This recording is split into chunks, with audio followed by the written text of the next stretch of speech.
Hello and welcome to Gracefully Broken. If you don't know me, my name is Jerica Briggs and I'm a member of your steering team. Today we're going to be doing a craft, but I wanted to demonstrate it for you first and show a little bit of my testimony while I'm at it. I'm going to do the whole thing here and then you'll move to where your host has set up your craft area and you can do it yourself. So we're going to pretend that this china represents something good in your life. If you're past-minded, it could be a peaceful moment when you had a nostalgic moment that you want to return to. If you're present-minded, it could be a peaceful moment when you had all your ducks in a row and everything was under control. If you are future-minded, this could be your dream house or a lifestyle that you envision for your family.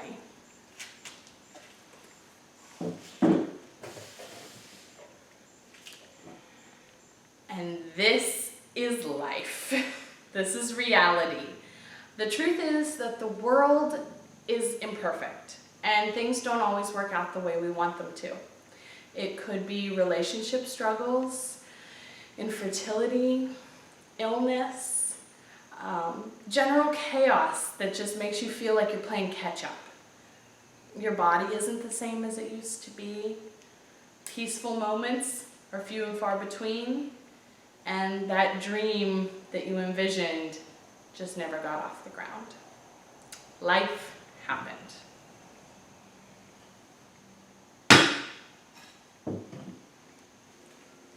One thing I want you all to notice, I hit that really easy. You don't want to pulverize your piece. You just, a gentle tap will do. You want big chunks, not dust. So dump it out. If I can get it out.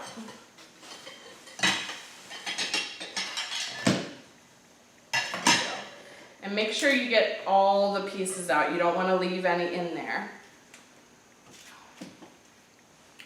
Okay. So when you get your turn, there will be one hammer and one pillowcase. And I want you to break your china, dump it in your foil pan, and then pass these on to the next lady. Okay? So you can see I have two big pieces. That's what you want. You want big pieces. If you get little pieces, it's just going to take longer to glue together. That's fine too. Sometimes it works out and that's really pretty. So when you guys are sitting down to do this craft, your DGL will introduce a discussion question for you to do while you're passing the hammer and the pillowcase around. If you feel comfortable enough to share, please do.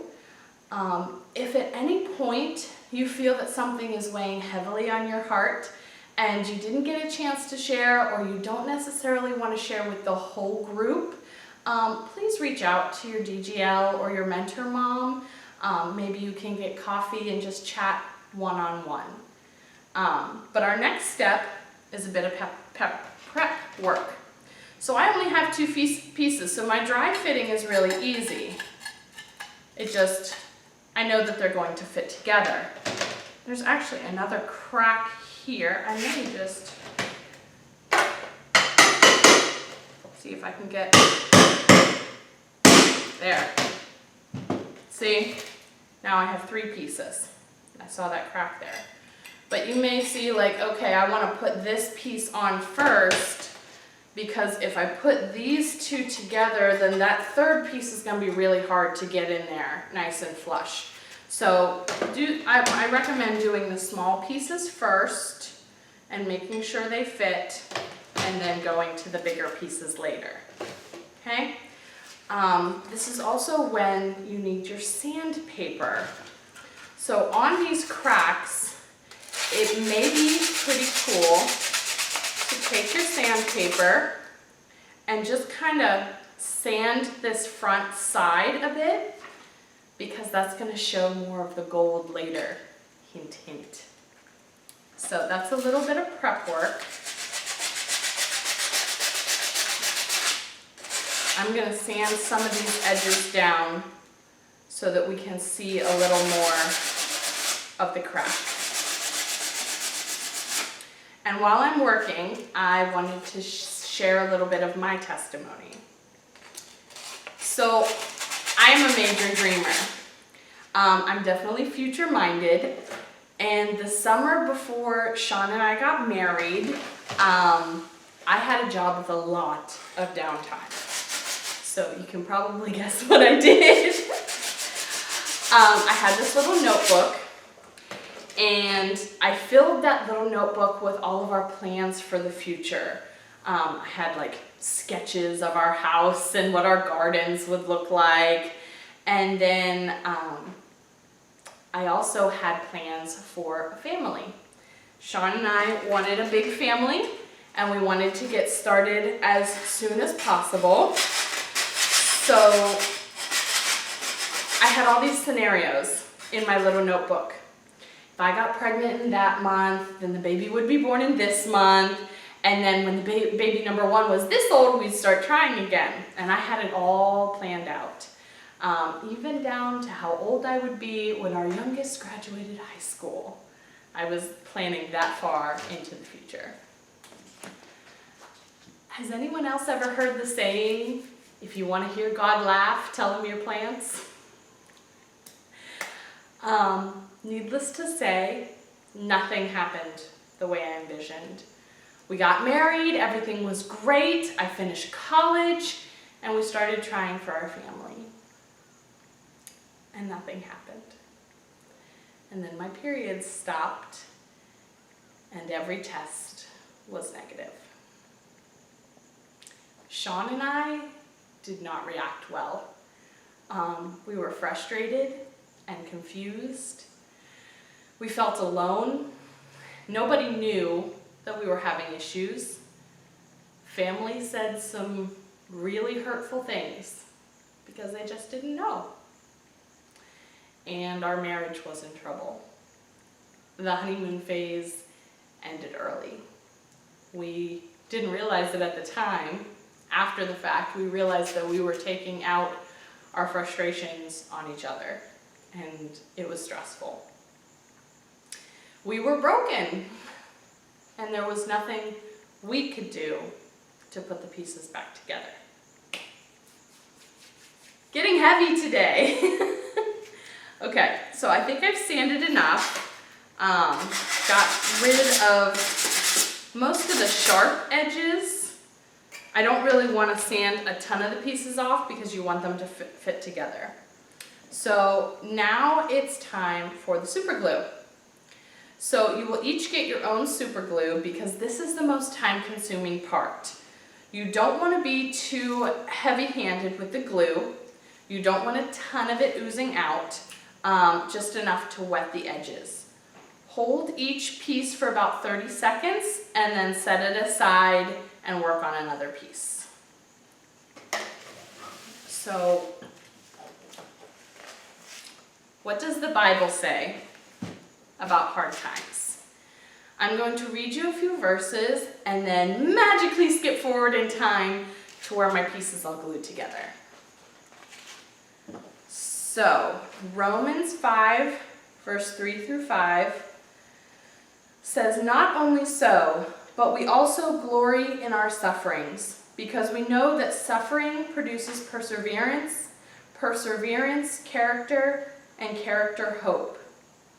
And hope does not put us to shame, because God's love has been poured out into our hearts through the Holy Spirit who has been given to us." And that's sometimes really hard to understand when you're in the midst of it, that there is glory in the sufferings, and God's love is being poured into those cracks that we may have. Next one is Romans 8:18. Lots of good things in Romans. "I consider that our present sufferings are not worth comparing with the glory that will be revealed to us." So the present sufferings may be hard, and it may be hard to see the other side of it, but the glory that comes through God can make everything worth it. Another verse is Hebrews 12:7. You can see I have this one underlined quite heavily. Endure hardship as discipline. God is treating you as his children. For what children are not disciplined by their father? So is God trying to teach us something in these hard times?